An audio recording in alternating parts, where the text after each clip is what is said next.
Georgia Virtue presents the Let Me Tell You Why You're Wrong podcast.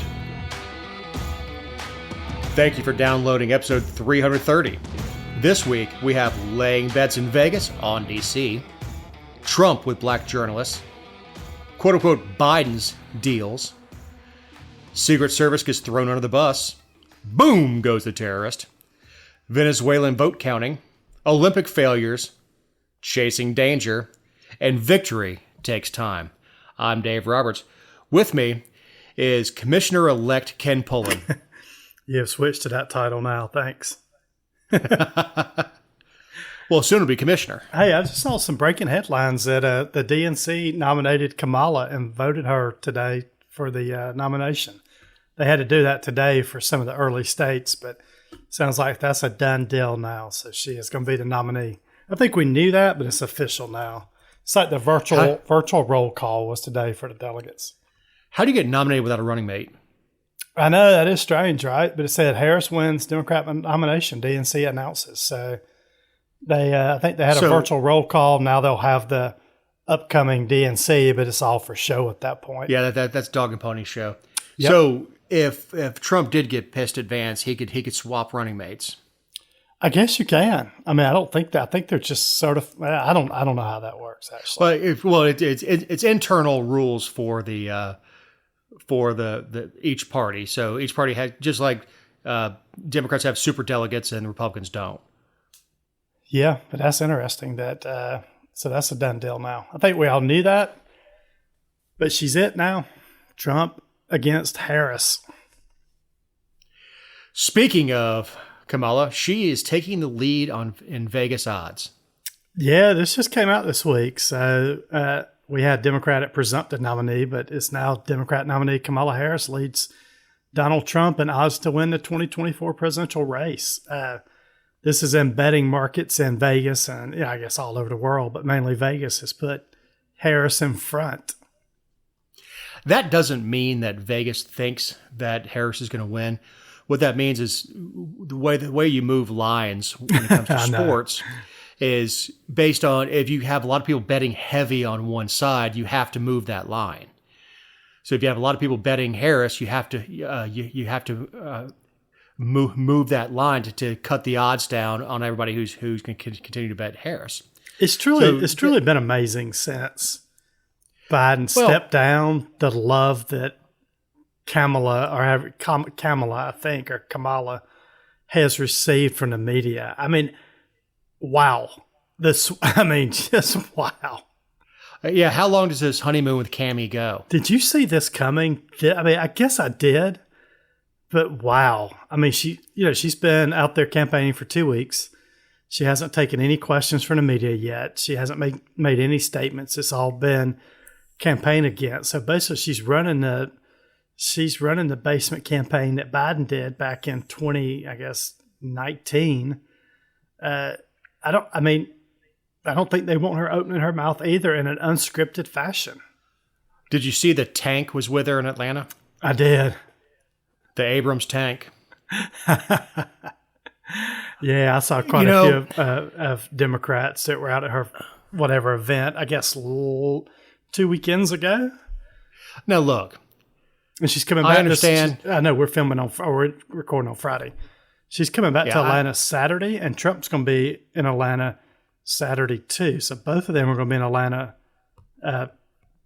on Saturday. I mean, this will drop on Monday, but over the weekend they'll both be in Atlanta. Well, I understand having Ossoff and Warnock there. They both won statewide election. They're both fairly popular. Oh yeah, I'll definitely have them there. Yep. Very good constituent services, and they're most people don't dislike them as much as I do. But I understand having them there. Why in the world would you have someone who got shellacked by 20 points against a white male Republican? Why would you trot her out there? And also says she won the election back in 2018. So you're bringing out an election denier. Yeah, I don't know why they get Stacey. And I think they get her out there for her because she can bring a lot of voters to the polls. She still has a turnout machine in Georgia. So I assume they've got to bring her for her turnout machine. I also saw that a bunch of people. Who was the singer that introduced her? Is it Megan Thee Stallion? Yeah, Megan Thee Stallion. Good God. I have no idea who this is. I don't know if she either. was twerking at a campaign event. Yep. But when she went off stage, you saw a mass exodus from the people in the everybody was upper out. rows. Everybody was out to see her. Yeah. Yeah, they were there for a free show, and they got it, and they didn't really care what Ditzy had to say. Yeah, Megan Thee Stallion is a little different than God Bless the USA that Trump has at his rallies. So slightly, you think you don't see Lee Greenwood out there? No Lee Greenwood shaking his butt. No, at a Harris event. No, but I said, this race, they say it's tight. They say recent polls show Harris is leading in Michigan and Wisconsin, while the two are neck and neck in Georgia and Arizona. I don't think she's neck and neck with Trump in Georgia, but I think she's in danger of pulling a Hillary when she comes down to Georgia and she puts on a fake Southern accent. She was born in California and raised in Canada. Yes, she does not have a fake accent. She does not have a Southern accent. No, not at all. And just like Hillary, what do you carry in your personal time? Hot sauce. Yep. You're a liberal from New York.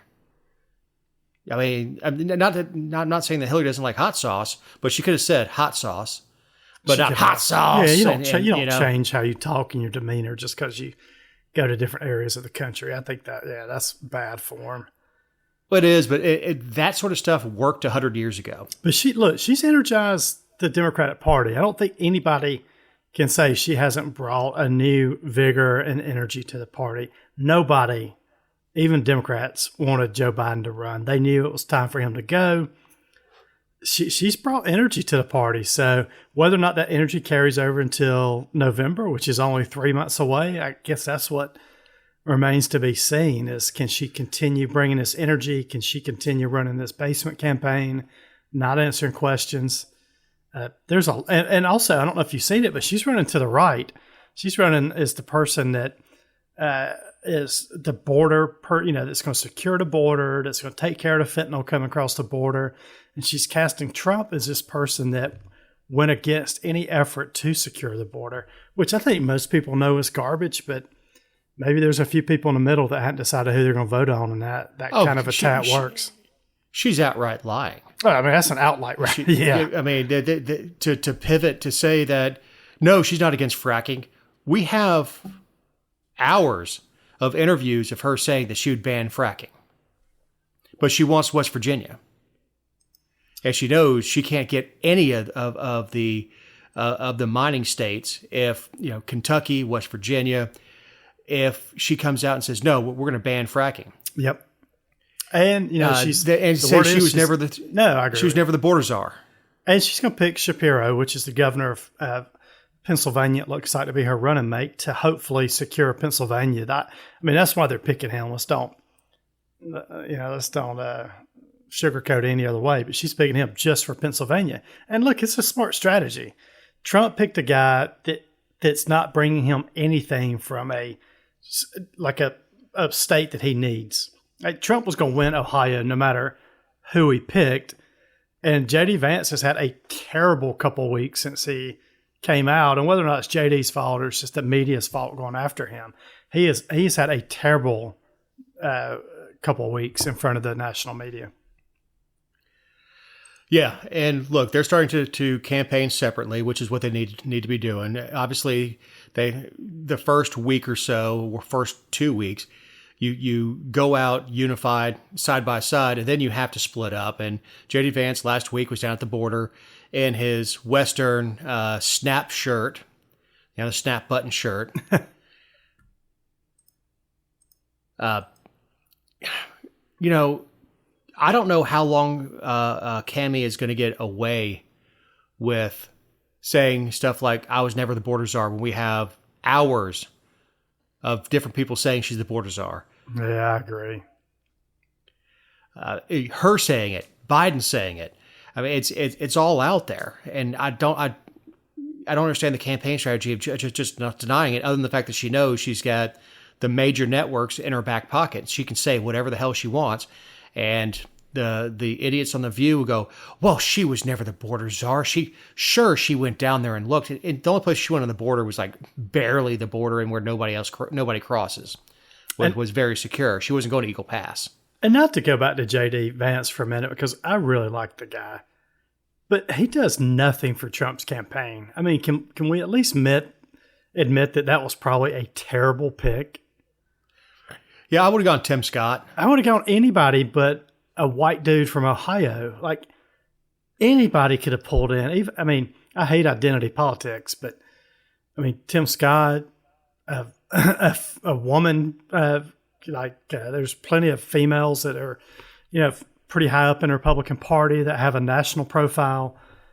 J.D. Vance brings nothing to the ticket, like zero. And right now, all he's doing is pissing off a bunch of women because of things he said in the past. And it's not, he's not making my wife mad because my wife's, got a family and all that kind of stuff. But he's pissing off these soccer moms again who you actually need to vote for you. So I don't know. I just think he has brought zero to the party, to the ticket. And he's good on message, inflation, and the border. I know, but nobody's listening to the guy. Nobody's listening to him. Yeah, but he gets off message onto this personal stuff. I know, and that kind of brings us in. As we move on with the national politics, we got Trump is sort of dodging debate with Kamala. Yeah, he's not having a debate. She actually pressured him to have a debate. And he said, well, I want to right now. Why would I do a debate? I'm leading in the polls and everybody knows her. Everybody knows me. Why didn't he do that with Biden? Like, what he should have done is turn down a debate with Biden, and Biden would still be the nominee at this point, and he would be about to go to the DNC convention and get nominated. Trump stood a lot better chance against Biden than Harris. So if he did a debate against Biden, why in the world wouldn't he go up there and debate Harris? And what you want is her off script. That's the whole thing with her. She says crazy stuff. She laughs weird. She doesn't have she did terrible in the debate. Do you remember the DNC debates when she ran for president? She did terrible in those debates. So he needs her out in front, unscripted. So I have no clue why he would do this. I think he's going to debate her. He said, that he doesn't know who he's going to debate yet. Because until day of recording, she was not the official nominee. She was the presumptive nominee. I know, but he still said, why should I do a debate? I'm leading in the polls and everybody knows her. Everybody knows me. So he's saying that it's me against her, but I'm not doing it because I think I'm winning. I don't know. I think it's a risky strategy. I think you need her out in front. You need to call her out on the border. You need to call her out on some of these very left-wing liberal policies that she supports. Get her talking. That's what he did Biden, right? Get them talking, and they mess up. Were you lying then, or are you lying now? Right. Exactly. Yeah, I could slaughter her in a debate. She's an idiot. She is, and I think Trump, I think he would probably win in a debate. But what I don't think is helpful is Trump continue to go around the country and have these rallies where he's, saying stuff that is not presidential at the end of the day. Look, you've got I tell all my buddies, like, there's no way Trump loses. Well, maybe, but you're hardcore MAGA. You're going to support him no matter what he does. You're not his target. He's got to figure out how to get those middle tier votes. And the next story that we got is, he went to this black journalist meeting this week. And again, it's just running off at the mouth. But instead of attacking her on her record, he says stuff like, yeah, I didn't know, Kamala was black in front of the crowd. Again, that's not winning any votes. And that's one of those topics that's going to be on the top of every, the top of the news, right? And normally I would applaud him for going. Yes, if you stick the script. Yes. Yeah, 100%. And not chastised with, first of all, I've never been asked a question so rudely in my life, but I'll answer it anyway. Yep. You're with CBS, aren't you? Why can't you just answer the question? I know. And stay on target and yeah, and he said I think it's disgraceful that I came here in good spirits. I love the black population of this country. I've done so much for the black population of this country. That just doesn't sound good. Talk about how you created jobs. You had the lowest unemployment on record. Talk about all that stuff. But why do you have to say, I love the black population? I just don't get how he talks. I don't. He speaks like a grandfather from Brooklyn, which is what he is. Yeah, I guess. The problem is he gets full of himself, and to your point with these rallies. Now, I do applaud him for doing the rally back in Pennsylvania and going back there, 100%, and recognizing the folks that were hurt that day, and recognizing the hero who gave his life to protect his wife and child. Yeah, absolutely, and I guarantee you that roof will be covered. Yep. They'll probably put a lookout post. I mean, or the headquarters on top of that building. But yeah, but it's that's ballsy. That shows I'm not going to back down. But to your point, he's preaching to the choir. He goes to these rallies, and he sees 100,000 people pack into the rally. That's great. No, Harris can't pull 100,000 people into a building. When she goes up to speak, people leave. But he has to understand he has those hardcore MAGA folks that if he murdered a hooker in Times Square on live TV, that core would still vote for him. She must have asked for it. He can do anything, and that core will continue to vote for him. His problem is and Reagan's not my favorite president anyway because of what he did with firearms, but Reagan opened up the big tent. You had Reagan Democrats, people who came across the aisle to vote for him. And they did twice. They did it with Carter, and who was in 84? Was it Mondale he ran against in 84? Yes, it was.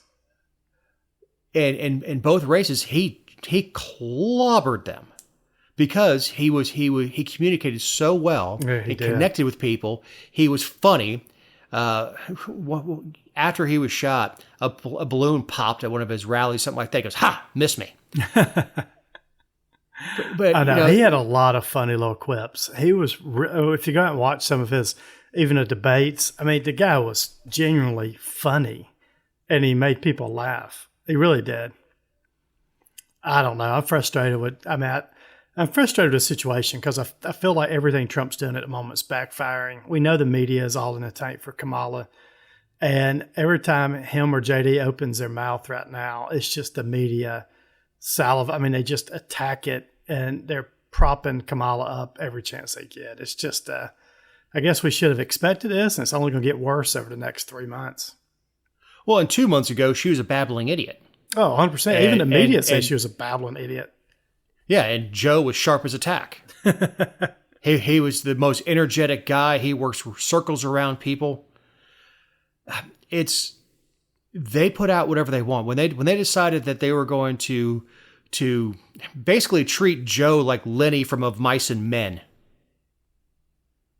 Just focus, Joe, just focus. And then they pop, they politically assassinated him. Like, no, you can go the easy way, the hard way, but you're going. Yep, exactly. I don't know when he's going to pardon Hunter. I know he will. Oh, that's I mean, there's no reason for him not to do that now. He just won't do it before the election. No, it'll be after it'll have to be after the election because it gives too much campaign fodder if you do it before. But yeah, I thought it was great that he went and spoke to. And look, we are not calling them black journalists. It's like the Black Journalists Association of America or something like that. Yep. That's their term, not ours. But I think it shows intellectual integrity to show up and say, no, I'll talk to anybody. And it's okay to point out, I thought my opponent was going to be here. I mean, I thought this was going to be a round table. She was going to speak to you and I was going to speak to you and we can compare ideas. But apparently she doesn't want to talk to you. She thinks you're already voting for her. So why would she come and waste time on you? She'd rather be out in Texas talking to people. Yep, I agree. That'd been a good thing to do.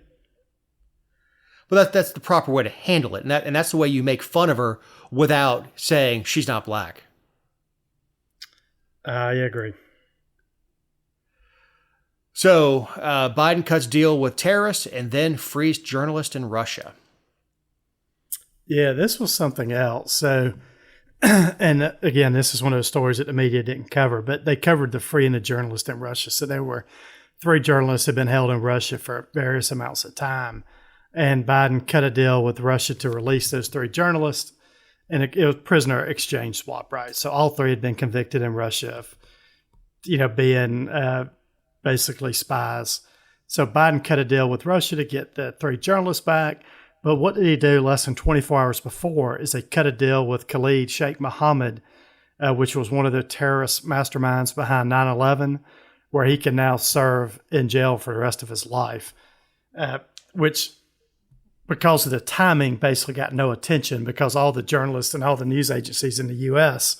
were giddy about these journalists being freed, and then they just forgot, and they didn't forget. They just didn't want to cover that the U.S. had basically not put somebody on death row that killed almost 3,000 people. Yeah, he's going to Supermax in Colorado. The problem with bringing him onto American soil is the second the plane lands, he gets rights. Yeah, I'm not sure why they ever brought him on American soil. They should have they should have took him out over the Atlantic and threw him out of the plane. But I don't know why this guy got treated the way he did. I think to gather intel. I guess. Because when he was captured, there was still very real fear of more threats coming when he was captured. So they took him. They didn't bring him into the United States proper. Kept him down in Guantanamo Bay. And they captured him in 2003 in Pakistan. And this was one of the other problems with it. They had tortured him so much trying to get information out that they actually didn't even know if the information was right or not because of the torture. But they also didn't want all that information coming out at trial. So they were trying to figure out, how do we send this guy to trial, but also not have all the information of the torture that the CIA did to this guy years and years ago. Well, they're calling waterboarding torture. Oh, God, have you ever seen anybody get waterboarded? Yeah. Yeah, it's torture. It's not. Oh, please. We do it to our own people. It looks like torture anyway. As a training exercise. No, it gives you the feeling that you're drowning. Yes, it gives you that feeling. Right. You're probably not going to drown, but it sure feels like torture. I'm sure they did some other stuff to this guy. Yeah, when they start pulling teeth. Oh yeah, and that kind of stuff, and hanging you up till your joints dislocate, and beating you with sticks and things like that. That's torture. Yep. What some of the Afghans would do with captured folks and Iraqis too is, I heard a story of, think about a cable. When I'm talking about cable, I'm talking about like high tension lines, inch thick wire that's used for again high voltage lines, and beating people in the feet with them because your feet have a lot of nerve endings. Right. That's torture. Now, as far as what the CIA did, I don't know. I don't have any sympathy for the guy. I know I should as somebody of principle, but I'm with you. I mean, had they just popped him in Pakistan and thrown an AK-47 and go, he shot at us. Yep, exactly.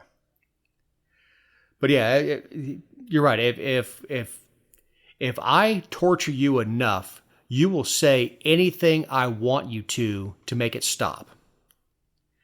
And that's actually a technique in SEER training and survival and evasion training, is you hold out as long as you can, and then you give pieces of information to make it stop. And the whole idea is, if you can hold out long enough, that information is no longer valuable to the enemy. Yeah, exactly. But nobody holds out forever. The whole idea of James Bond, or you're going to sit there and someone's just going to wail on you for hours and you're just not going to talk, that doesn't happen. Everybody talks. Everybody has a soft spot and they find it. Yep, I agree. So Pennsylvania law enforcement throws Secret Service under the bus. I know. How about this? So, so Pennsylvania law enforcement officials are accusing the acting Secret Service directors. This is a new guy, Robert Rowe, of misleading the American people by saying that local snipers at Donald Trump's rally should have looked left and spotted the would-be assassin. So they're basically saying that that we got a little back and forth going here. And they actually were interviewed. I don't know if you saw this, but there were, I guess it was Beaver County District Attorney Nate Bible, another detective, and a head of Beaver County Emergency Services Unit told CNN in an interview Wednesday about all this stuff. So it's interesting. They're coming forward and kind of, disagreeing with the official statement that the Secret Service has put out.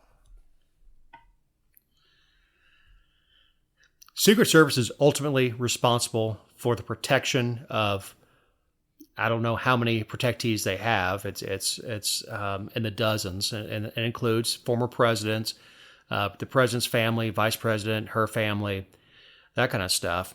They're ultimately responsible for it. And to say that, the locals were going to be responsible for that roof, no. Yep. No. Why wasn't that?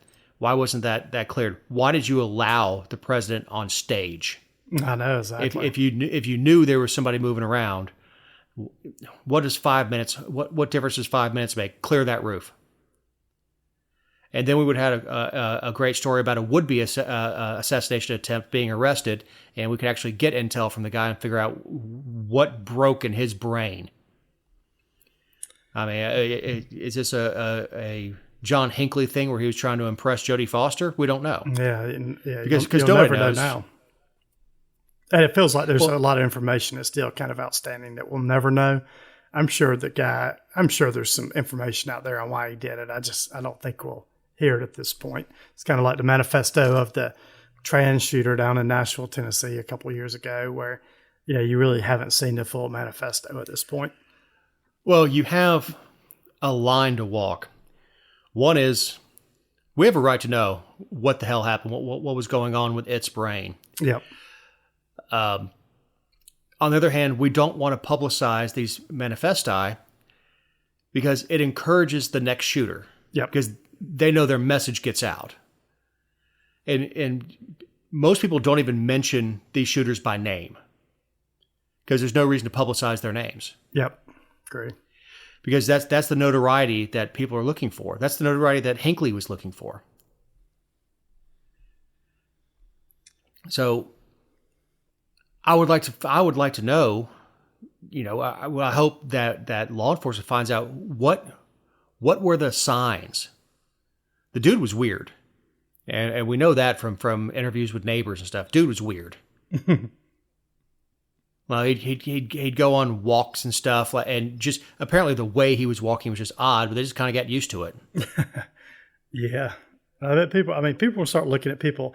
I mean, that's a good and bad, right? I mean, people shouldn't be calling the police because you're walking down the street looking odd, but I fear that some of this will happen. That you can't walk down the street any longer without somebody stopping, asking what you were doing.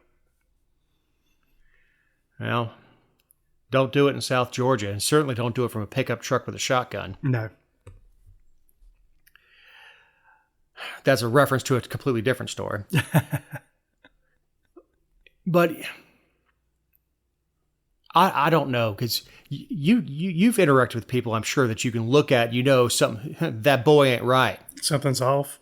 Yeah, that boy ain't right. Yeah, all the time. From what you say in the South. Yeah. Not being off, being a little off, though, and being off and dangerous are completely two separate things.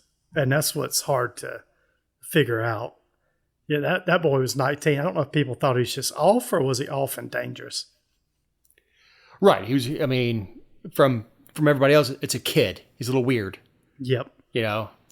And kids are weird now. They don't go out and play like they used to. Of course, I live in a poor neighborhood, so they do go out and play. I'm extra careful when the kids are out of school when I pull into my neighborhood, because we actually do have kids that ride bikes and play outside. But a lot of kids they have their entire interaction online, whether they're playing Call of Duty or on Snapchat or TikTok or whatever else. They don't have the social interactions anymore. So, seeing a kid that's a little weird, like, kids are weird now. Yep. But yeah, I didn't like the Secret Service trying to blame the locals, Because the first thing they said was the locals are there for support. And now they're saying, oh, no, that's their responsibility to take that guy out. Good Lord. So boom goes the terrorist. Israel takes out the Hamas leader. This is, when I heard this story, is the Hamas's political leader, who actually doesn't live anywhere close to Israel. He lives somewhere down in, somewhere south of Iran, but he was actually up in Iran last week. He was there for the swearing in ceremony of the country's new president. And they've got photos of him or video of him. You know, he's like there for the ceremony. He's gives the president a kiss on his cheek like they do and a hug. And he's laughing and all that kind of stuff. There's plenty of photograph evidence of this. That night, he was actually staying inside the like this complex that Iran has for dignitaries when they come in. So it's, you know, this high security place. And the news came out and it said he was assassinated by basically an airstrike from Israel. Did you actually see how he got assassinated? It's a bomb. Yeah, so it sounds like a couple months ago, 2-3 months ago, Israel snuck a bomb, or Israel's secret, service group. Who is that? What's the name of their group in Israel? That Mossad. So it sounds like Mossad snuck a bomb into this room. So they had knowledge of, I guess, of where this guy stayed when he comes into town. They snuck a bomb into this room. It's sat there for over 2 months. So this guy has a party, comes in for the inauguration, all that kind of good stuff, the swearing-in ceremony, goes to bed, and that night at 2 a.m., they detonated a bomb in the guy's room. That is freaking wild. Well, they did a couple things by doing that. One, they minimized collateral damage. Yeah, only 2 people were killed. It was him and his bodyguard. So, yes, this could be considered escalation, but it was not an airstrike. It was a targeted assassination against a hostile leader that is not Iranian, even though he has a proxy. Just think of the intelligence that Israel has, though, to sneak a bomb in 2 months ahead of time, put it in the right room, or maybe they put a bomb in every room. Who knows? Maybe every room had a bomb, and they just figured out this is where the guy was staying that night. But then to detonate that bomb in the middle of the night, that is some crazy intelligence. And how awful is his security team? Oh, to not sweep a room for bombs. Now, I don't know how big it was. It could have been, I don't know the power, and how small these packages can be nowadays. But again, it had to have some type of triggering mechanism on it because they had to detonate it from pretty far away. Yeah, the sweep team was terrible not to find this bomb in the room. Well, explosive sniffing dogs. I'd love to understand where it was too. We'll likely never hear. Oh, we'll hear about it in 30 years. It'll be on some History Channel special on political assassinations, and it'll come up, and it'll be a 5-minute segment on that and where they put the bomb and all that stuff. Look, Israel went hunting Nazis in South America. The Mossad, they're quite efficient in what they do. Yep, exactly. October 7th was a huge intelligence failure because that was coordinated. But overall, Mossad does a hell of a job. Yep. And look, I don't give a damn about this guy dying. I mean, no, I just can't imagine. I just can't imagine intelligence that came out of this. But not just that. Look, it's got to be how to get in. Look, to me, it is a huge escalation when you think of it. I sort of thought of it in terms of America. Just think, what would we do? How would we respond if a foreign nation came in and bombed, somebody in the U.S. like this? All right, it would be somebody who came in and bombed a delegate who's going to the UN. Yeah, so that's what it would be. It'd be somebody like that. Yeah, it wouldn't be an American. It would be, as we're going to get to later, Maduro. Yeah, it could be Maduro or somebody, but I just So he's coming to address the UN Assembly, and they know which Great Britain. Let's say Great hotel. Britain. Yeah, Great Britain kills the guy on American soil. Yeah, puts a bomb in the room and only kills kills Maduro and his bodyguard. Yeah, what would we do in that case? I mean, well, let's not say Great Britain. Let's use an adversary, Russia. yeah, Russia does it. Like, what happens if Russia kills a friendly? Like Maduro is not a friendly, but not friendly, but say somebody from Canada, a delegate from Canada, or delegate from any one of the friendly nations. from the UK, something like that. Right. And the Russians decided to do it. It'd be interesting. The Russians are a lot quieter about their stuff. They are, but I'm just saying the point is they have tiny needles and stuff like that. This was done the way it was done, probably one out of ease because we can wait. We know it's going to happen sooner or later. We can wait. The other is it made a statement. It made a big statement. It blew that whole apartment out. I mean, it so much so that it looked like an airstrike. It also just shows that those countries over there if we think we can go into the Middle East and somehow achieve peace, we are out of our freaking mind. Those people have been fighting since the beginning of time, and they will fight until the last day of time. And if not fighting us, they will fight each other. 100%. I mean, they are always going to kill each other. You've got Hezbollah in the north of Israel, and you've got Hamas on the west. On the west. If Israel went away today, there would be a big celebration. Yeah, but they would still start fighting each other. Yeah. They would start fighting each other over land. line of scripture in the Quran. Yeah, they're going to fight each other over land and oil resources. I mean, they're always going to fight over that. So it's just interesting. It's the same thing in Afghanistan. People think there's the Taliban. There is no the Taliban. Yeah, there's tons of different little rival factions over there that are killing each other, and they'll just always do it. They're not like America. I mean, they're just they're always going to kill each other. It's a 16th century death cult. It is, and to think we're pumping money into these countries like left and right, to me is what's. And I'm not saying we should be giving or not giving money to Israel, but to continue to just pump money over there. And look, I think our weapons are shooting each other over there. I think we've put so many billions of dollars and so many weapons into the Middle East. Look, I think Hamas and Hezbollah and all those guys are probably shooting Israel with our own weapons, but it's just this big military industrial complex game we play in the Middle East. Of course, they are. Plus the giant cash money that went to Iran. Yeah, look how much we paid Iran. Yeah, I mean we paid him $4 or $5 billion and just gave him cash. Yeah, I mean, and look, the minute we pull out, the Houthis and the Saudis are going to go at it. The Saudis and the Houthis do not get along. Yeah, they're just. I would prefer us to just leave everybody alone over there. Iraq and Iran were at war for decades. Yep.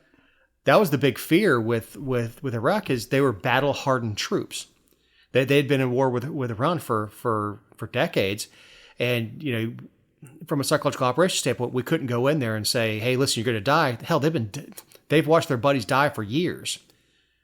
That wasn't a good threat. Now it turns out that they were poorly trained, poorly equipped, and rolled over fairly easily. At least the regular troops did. The insurgency went on for a long, long time, way longer than it should have.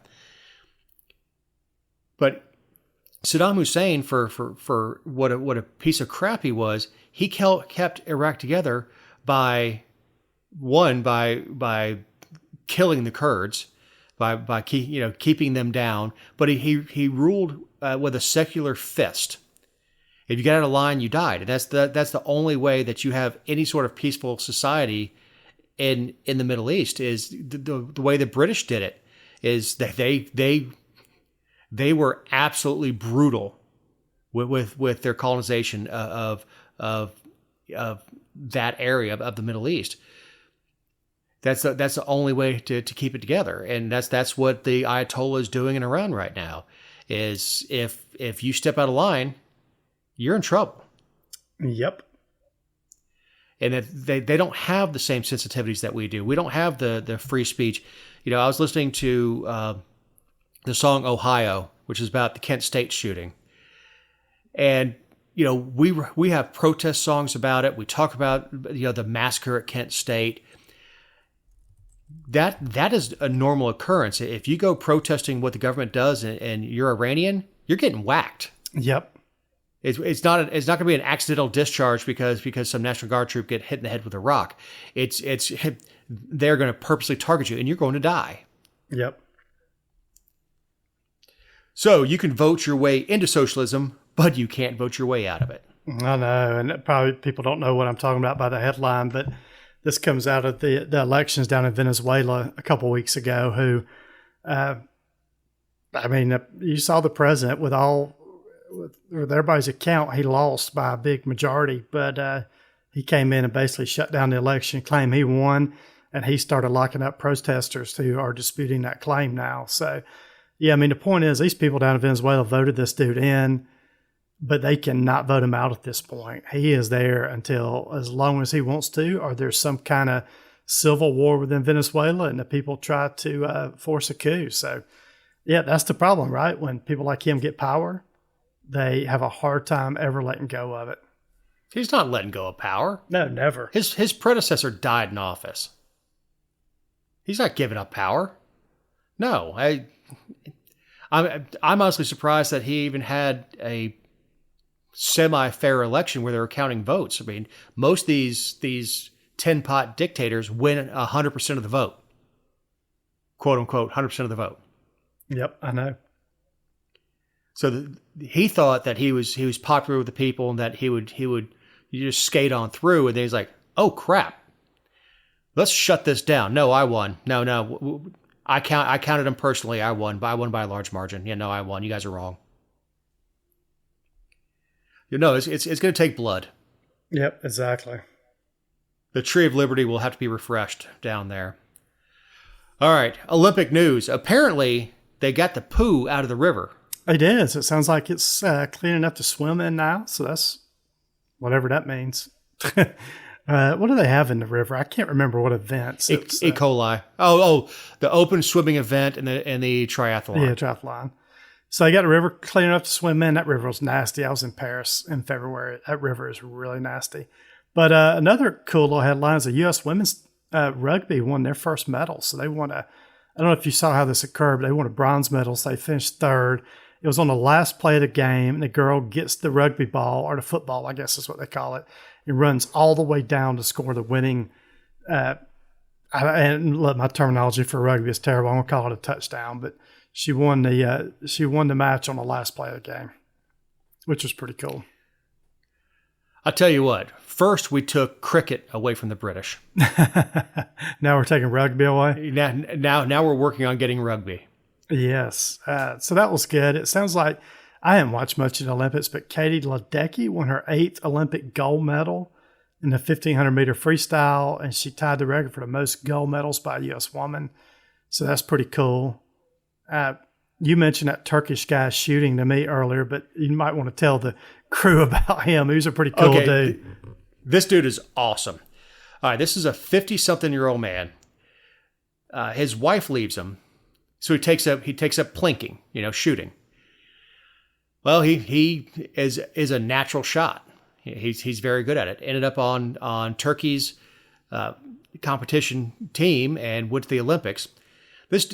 All right, so when you see pistol shooting in the Olympics, guys are wearing specialty headgear that blocks out one eye, and they have a bunch of other stuff they have on there so they keep the target level.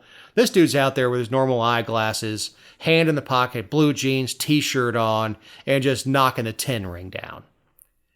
And as soon as he gets done shooting, he turns around and asks where the closest smoking area is. That is so funny.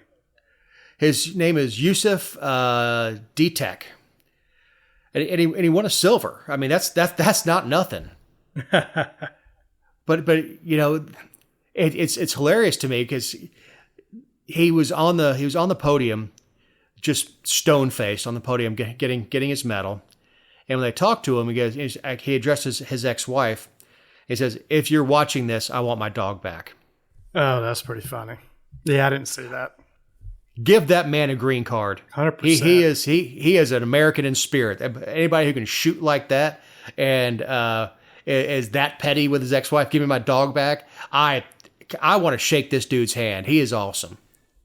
And in this last story, I'm confused. So was this a guy or actually a girl that tested with an XY chromosome? I know everybody's been outraged about supposedly the guy that the girl, in the boxing match, she quit after 45 seconds. I don't understand the real story behind this. All right, so it has a Y chromosome. Now, is it transgender? Nobody's saying. It's not transgender, right? Well, so what happens is it's not truly hermaphroditic. Hermaphrodite has two functioning sexual organs. So what can happen in a very, very few, but essentially what you have is you have a Y chromosome. You have the port, but you don't have the you have the USB port, but you don't have the computer behind it. So that so there could be no. And I don't know if this is the situation with this particular fighter, but no ovaries and no uterus. And sometimes you'll find that they have undescended testes. So what happens is they develop male Characteristics, features. yeah.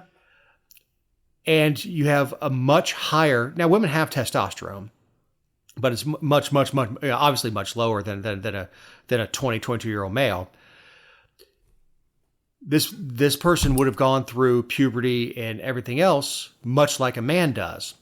So when this Italian chick gets in the ring, you know, but this person was in the last Olympics in 2020 and didn't finish, got like knocked out in the first round. 2 years ago, they got knocked out, and this person's never done well in boxing. So also, I can't tell if this chick that quit after 45 seconds just did it to make some kind of statement, or I don't know what story I believe here. I don't think so. She was crying. I mean, she. I've seen the YouTube clips and stuff. I'm not defending the guy. I have yet to. But it's hard to tell what the real story is. I've yet to tune in to NBC to watch any of the Olympics, but I've seen the highlights and stuff. Yeah. That's where I came across the shooters is the highlights from my friends and stuff, because obviously I'm in the shooting community. Yep. But she said the Italian said she had never been hit that hard in her life. Yeah, I saw that. I mean, she dropped to her knees and cried. I mean, the first hit, she took a timeout and had her coach adjust the headgear, and then got back out there. So when's the next match? Do we think this guy wins the Olympics, or what? What happens if he goes out in the next match and just gets his ass kicked? There's another one who has a similar thing, has a Y chromosome. They were both eliminated in 2023 from some sort of world championship because of the high testosterone levels. Okay, so we're going to have to follow this and see if this boxer actually wins, or does he get knocked out?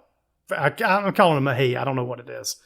But it'll be interesting to see what happens in the rest. Here's the other thing is with the Y chromosome, were they administering testosterone to allow it to grow bigger and stronger? We don't know. So, you know, if someone is XX chromosome, grew up female and has a high testosterone, you could be fairly certain it's not naturally occurring that she was taking a supplement. You know, she was shooting up with testosterone to get bigger and stronger and meaner and all that stuff. I don't know, but it threw a these were jabs. These were not haymakers. No, I want to see what happens here. I'm not sure I'm not sure that the girl that quit wasn't trying to make a statement. I don't know. She said she was fighting for her father or something like father's memory or something like that. And I don't believe that. Look, I don't believe the person should be fighting against women. Let me be very clear on that. The person should have never been in the Olympics. But I'll be interested to see what happens in the next fight, because if these punches were that strong, then this Amon Khalef, or however you say his or her name, should win a gold medal. Well, now I'll tell you that most amateur boxing is a point affair. You don't see a lot of knockouts in amateur boxing. You don't see a lot. You see a few TKOs, I guess, but normally it's a point affair. Is how many punches can you land? It's about technique. It's not Tyson. It's not getting out there. It's not professional boxing where you're not wearing headgear and your brain's getting scrambled with every shot you take. So it's, amateur boxing is a lot more technical. Yep. All right. With score point, you get so many points for a body shot, so many points for a headshot, and at the end of each round, the judges tally up the points and all that stuff. So for someone to get rocked like that, and you're like, it may be disingenuous, but she looked upset, like she didn't want to shake its hand. No, I just want to see what happens here. I'm not. I don't buy everything that I get fed, so. Maybe I'm a little, yeah, we'll see. So State Patrol pursuits endanger Georgians, according to the AJC study. Yeah, we'll be quick on this, but AJC just came out in a story that said Georgia has the worst death rate in the country from police pursuits. They said they studied data roughly from 2019 through 2023, found troopers with the agency were involved in more than 6,700 pursuits in those 5 years, a figure that alarmed experts who reviewed the findings. Many pursuits began with a traffic infraction and then reached high speeds. And they said there was more than 3,400 crashes involving GSP pursuits who have left at least 1,900 people injured and 63 people killed during that 5-year period. So I don't know what that says. I think it says that the State Patrol is a little bit too aggressive, and that aggression is getting people injured and killed. You also don't have to run from the GSP, and that's always the other side of this. Well, what I want to see is who is injured and killed. Yeah, and I think sometimes it's collateral damage. I think sometimes it's an innocent bystander. Yep. Yeah, innocent bystander.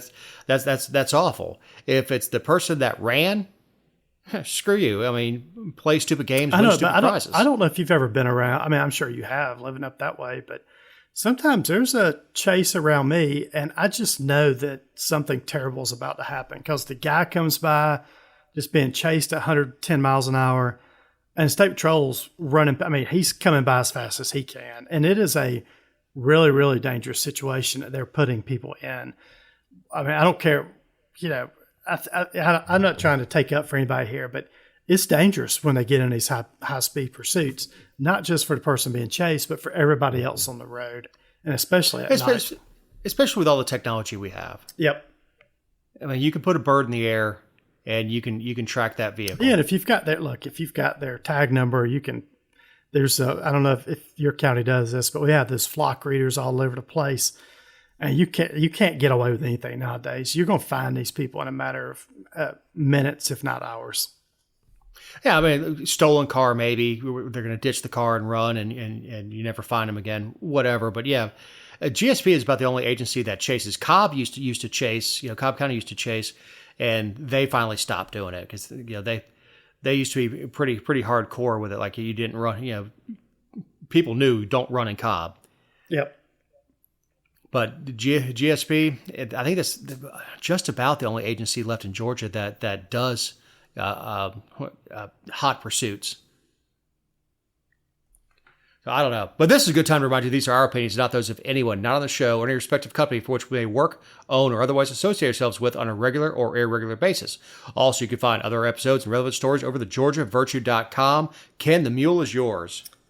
Yeah, and I'll be quick on this one. It's white dudes for Harris. I don't know if you saw this last week, but a bunch of white, rich Hollywood liberals got together out on a Zoom call. And I mean, there ended up being supposedly about 60,000 people on this call. And all the white dudes got on the Zoom call and basically apologized for the whiteness and masculinity. And it was a sad state of affairs. But yeah, it's just a bunch of weak ass liberal white men apologizing for being who they are and being all in the tank for Harris. The dude did it. The Big Lebowski. Which I love The Big Lebowski. Fantastic movie. But, Frodo, a bunch of other liberals I didn't know about. Then, what's his name? Pencil Neck pops up. And he could not be more awkward. Hello, my fellow dudes. Yeah, he was terrible. Shut up. Yeah, it was terrible. It was so embarrassing for men. Yeah, just go ahead, cut your nuts off, throw them away because you're not using them anyway. Yep, I agree. And plus, if you couldn't have a white dudes for Trump, and I know that's a tired argument. If they can do it, we can't. But That's not a reason to vote for somebody to say, "Oh, I'm a white dude for Trump." No, if I vote Trump, it's not because I'm white. It's because my bank account sure looked a lot better during those 4 years than they had the last 4 years. Because I vote with my wallet. Yep, exactly. All right, so justice takes time, and good Lord, this poor woman. Ashlyn Griffin is out of prison. Yeah, and this is a story that Jessica Slodgy with the Georgia Virtue has reported on quite a bit. But what was it, back in 2019, she was pregnant, and I can't remember if it was her boyfriend or husband, but he started, and this was he'd already been in trouble a couple times, but she was taking a shower. He comes in, pulls her out of the shower, starts, beating on her. She gets a gun, was acting while pregnant. She gets a gun, shoots and shot him twice and killed him. And for some reason, the district attorney, Daphne Totten, who got beat a couple of months ago, actually charged the poor girl with a crime, with aggravated assault and some other crime, and she was convicted of it. They said she was not acting in self-defense because she shouldn't have shot 2 times. They said the shot she fired first was justified, but the second shot was not justified. I thought when you started shooting at somebody, you shoot to kill, right? I mean, isn't that? Well, you shoot to stop the threat. Yes, and look, you can put a hole in somebody and they're still in the fight. Yep. You shoot, or it doesn't matter what kind of fight you're in. If you're in a fist fight, yeah, if you shoot somebody one time, they're still coming at you. I mean, it's not going to stop them. History's full of that, especially in combat. Guys who were shot and continue to fight until blood loss finally catches up with them. That's you can continue to operate with a hole in you. You may not live very long, but you continue to fight.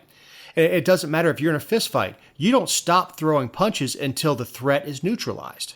Yep, I know. And ADA Barclay Black asked her on trial. No, that's Daphne Totten's henchman. Yeah, henchman. He asked Griffin on the stand why she did not simply tell McCrae to get away. What kind of world are they living in down that way? And was it a poor decision on her part to allow him back in her life? I mean, it was her baby's father, and he had gone to whatever training to learn not to beat up on a woman, which apparently did not take with him. And look, she fell in love with the wrong guy, but she defended herself, and it is, as I've said before, it's absolutely repugnant that the same office that threw him in jail prosecuted him on a felony because it wouldn't go to a DA in the Ogeechee circuit if it wasn't a felony. Prosecute him for a felony for beating the hell out of her. Once again, she was pregnant at that time also. And then turn around and prosecute her for defending herself. And what I was going to say to wrap this up, because I know we're running late, so the appeals court of Georgia said basically she should have been able to claim self-defense. And then it went back to court yesterday, I guess, or today, and a judge dismissed it or, took her argument that it was in self-defense. So she's out. She actually served in GDC custody for a total of 27 months now. So this lady has had a baby and has been serving for 27 months. So she's wasted over 2 years of her life because of Daphne Totten and Barclay Black down there in South Georgia. Think about babies, because she had the baby while she was under indictment. Yep. So think about missing the first 2 years of a baby's life. How much a baby changes from birth to 2 years old. Yep, exactly. When Ashley went away, the baby was cooing and drinking from a bottle, and now baby's probably running around as a toddler who has no memory of Ashlyn. And she has to start all over introducing herself as mom. Yep. And there's no repercussion to the Ogeechee circuit. There's no repercussions to Daphne Totten other than she got her butt handed to her in the election. There's nothing that's going to happen to Barclay Black. They're just going to go on with their lives. And this is one of the bad things. And I've always said I don't like lesser charges included. I do not like negotiated verdicts. If he charges with murder, if he doesn't prove murder, she walks. If you want to charge aggravated assault, I still think she would walk if that was the only charge. If he had just charged with aggravated assault, she would have walked. Yep. But because they allowed the jury to go back there, and look, a lot of the jurors were shocked when they found out how much time she got. They thought she'd get a slap on the wrist. They thought, oh, assault. Oh, that's not that big of a deal. It's a misdemeanor. They'll give her time served. And no, they had no idea. They didn't understand the statute, and they're not supposed to consider punishment when they're deliberating anyway. But they were thinking she was going to get a slap on the wrist. Okay, all right. Some jurors want to find her guilty. Well, okay, we'll make a deal. We'll go, instead of having a hung jury, we'll give her aggravated assault. And what did they give her? A dime? She served 25% of what she was supposed to do. When you count another time that she was in custody before trial. I don't know. Hell, she got exonerated within months of her being qualified to get not a pardon, but get paroled. So yeah, as we're going along, Kenneth, you have any closing thoughts? No, I think I'm good. Last week was Jessica Salaji, speaking of her stories, birthday. So happy birthday, Jessica. This is her first birthday as a mom. So congratulations. It's hard to have a baby when you're 52, but she's pulling it off. Jessie is I think 11 or 12 years my junior. Yeah, she won't like that when she hears it, but happy birthday, Jessica. So for our awesome editor, Eric Cumby, for my partner in this endeavor, Ken Poland, I'm Dave Roberts. Have a great week.